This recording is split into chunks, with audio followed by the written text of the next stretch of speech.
We all know that on the internet, negativity normally leads to more clicks, more engagement. Still, I really don't like leaning into negative conversations and negative topics, but today's topic is something that I feel like I have to talk about, because if I didn't talk about it, given the circumstances, it would feel like I was withholding information from you guys. So here we are. A little bit of historical context here. May 9th of 2024, I posted a video titled, "My Pixel Fold Didn't Make It a Year, You Need to Get Insurance." And I told you guys the story about how I went and sat on my couch to watch some television.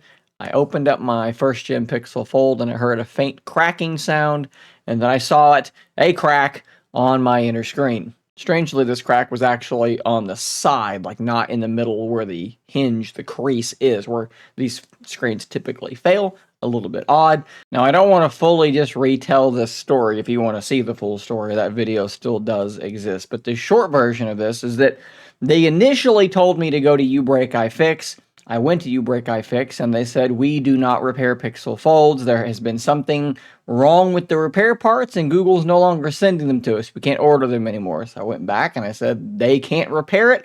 So they said, "Send the device to us." So I shipped it off to them. They said there was physical damage. Of course there was. The screen was cracked, but that was the only physical damage. I thought that indicated that this wasn't my fault. This was, as these folding phones are known to do from time to time, a spontaneous cracking of the inner screen that I was not at fault for. They sent it back to me and told me, "Kick rocks." I argued with them. I sent it back. They sent it back. I sent it back. They sent it back. And eventually, after I made a video talking about how I didn't know how this was going to end and it seemed like I was just SOL, lo and behold, I got an email stating that they would be replacing my Pixel Fold. Now, I cannot one-to-one draw a link between me posting the video and that happening, but they did happen within just a few hours of one another. And my main takeaway from this was that you must have insurance.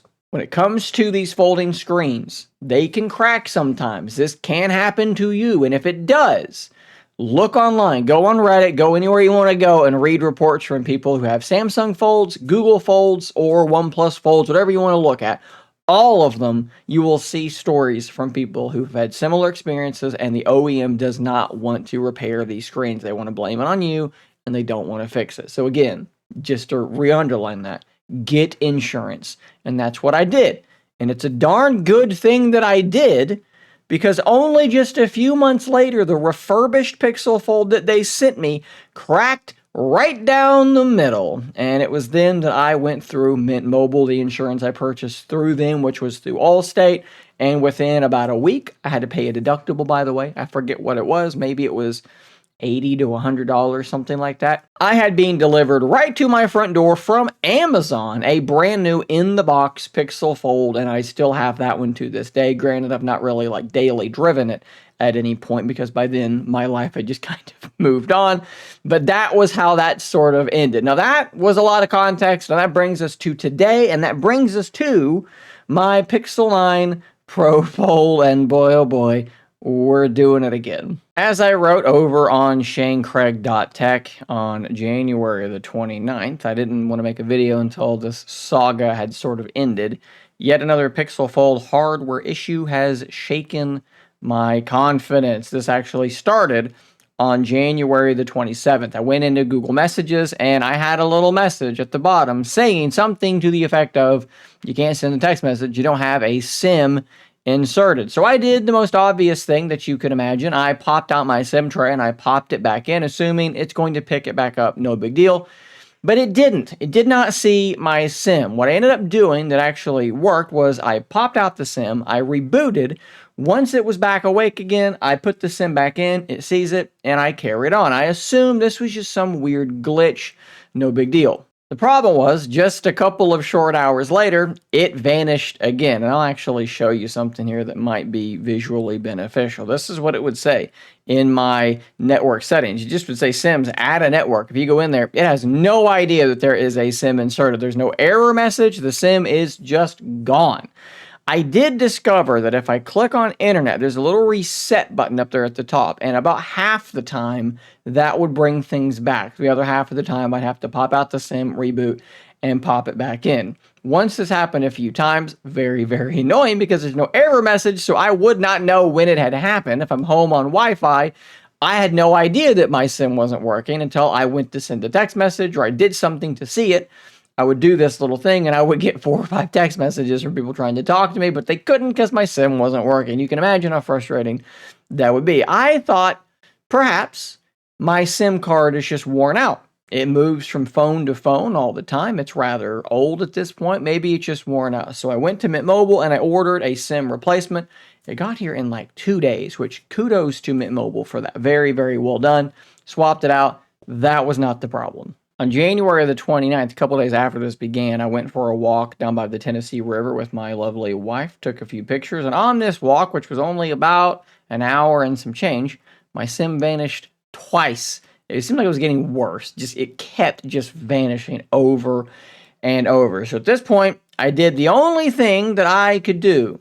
I went to Google's support chat actually on the Pixel itself, and they told me probably was a hardware failure and I needed to go to iFix. I called iFix and they said, yes, we actually can repair Pixel 9 Pro Folds. Bring it on down. What we're going to do is we're going to replace a motherboard inside your phone. Now, apparently it's not the motherboard. It's like a lower board that has the SIM tray on it. I thought this makes perfect sense. Sounds good. Coincidentally, this was right about the time that the S25 Ultra was delivered, so I just moved over to that phone. No big deal. I'm reviewing it anyways. It took about 4 days for the part to be delivered, 4 or 5 days. Brought it down. They repaired it. I'm thinking everything's fine. So I go down there to pick it up. I put my SIM in the Pixel 9 Pro Fold. They run some tests. They say everything looks good. Before I make it to my car, my SIM is once again gone. I think to myself, maybe this is a fluky thing. Maybe something about the test that they ran disconnected it. So I do the little reset. It comes back. And I think I'm going to sit here for just a minute. I'm getting it paired to my car stereo. So it's about 2 or 3 minutes. SIM disappears again. So this time I walk back in and I say, hey, this is clearly not fixed. They say, okay, the next course of action is to replace the entire motherboard. We can order it. But I'm sitting there thinking, do I want to be using an $1,800 phone that has now been opened not once but twice, and now we've had to replace the entire main board? This seems ridiculous. At what point should Google just replace the phone? So I went back home and I made a phone call. Surprisingly, after last time having to go after Google support pretty hard for seemingly doing everything within their power to avoid being helpful, this time they were actually quite helpful. I think that they could actually see the repair that was attempted through iFix, and they could see and verify that it did not work. And I think that that probably expedited things. I think the fact that it wasn't hardware damage, it was an internal malfunction of some kind, probably helped as well.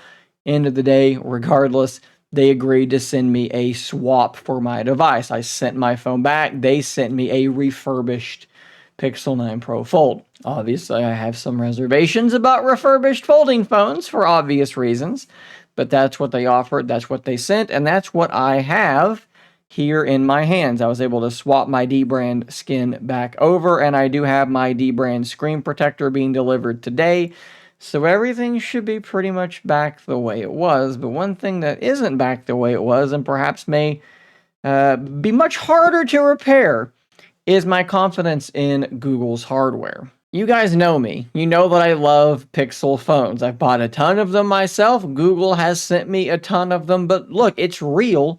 I choose to use the Pixel 9 Pro Fold over my OnePlus Open, over my Galaxy Z Fold 6. But I cannot escape the fact that of all the foldables that I have owned, and I've owned a bunch of them, the only ones to have true hardware failures have been Pixels. And that leaves me in this position where I want to keep using this phone because it's the one that I prefer, but I just almost feel uncomfortable. I feel nervous actually using this thing. Every time I open it, I'm just like, oh, okay, everything's still okay. Like, I'm just expecting something to go horribly wrong at this point, and it's making using my favorite phone Not a whole lot of fun. I think honestly what I need is the OnePlus Open 2 to launch very, very soon and take my mind off of it. I need to just move on to a different phone. I've thought about switching to the Z Fold 6. I've actually thought about going back and continuing to like re-daily drive the S25 Ultra because I like am shocked at how much I've actually enjoyed using this phone. But that's neither here nor there, guys. I just wanted to bring you guys up to date on what has happened because, again, even though I don't like talking about this negative stuff because it sucks, I knew that if I didn't talk about it, I would feel guilty. I would feel like I had lied by omission because it is important information. Yes, it is anecdotal evidence, right? It's not something that you can look at and say, this person's had 3 Pixel Folds fail, therefore my Pixel Fold will fail. That's not how statistics work. That's not how data works. But it is my experience, and my channel is nothing if not my experience, so that's where we are. Quickly, something I want to mention that I omitted while trying and failing to get to the point quickly. I did try everything under the sun to fix my Pixel 9 Pro Fold before going in for a repair. I factory reset the thing. I redid my APN settings. Go online and Google Pixel SIM missing, and every fix you can find, I tried it. Something was wrong with the phone. But guys, that's all I've got for you on this one. Subscribe for more content like this, and until next time, stay nerdy, my friends.